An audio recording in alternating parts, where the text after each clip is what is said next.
இறைவன் நம்மிடம் எதிர்பார்ப்பது என்ன தெரியுமா? தான தர்மங்களுக்காக செலவிட வேண்டும். இருப்பவன் இயலாதவனுக்கு உதவி செய்திட வேண்டும் சொல்றார்.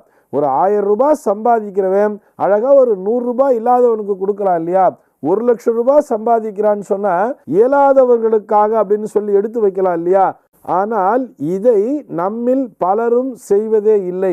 நான் சம்பாதிக்கிறேன், இது எனக்கான தேவைக்காக நான் சேர்த்து வச்சுக்கிட்டு இருக்கேன், நான் எதுக்கு அடுத்தவங்களுக்கு தரணும் அப்படிங்கிற மாதிரி தான் நினைக்கிறோமே தவிர, அதாவது இந்த ஆரோக்கியமான உடல் அமைப்பாகட்டும் அல்லது ஒரு நல்ல உத்தியோகமாகட்டும், இது அத்தனையுமே இறைவன் நமக்கிட்ட பிச்சை என்பதை நினைவிலே கொள்ள வேண்டும்.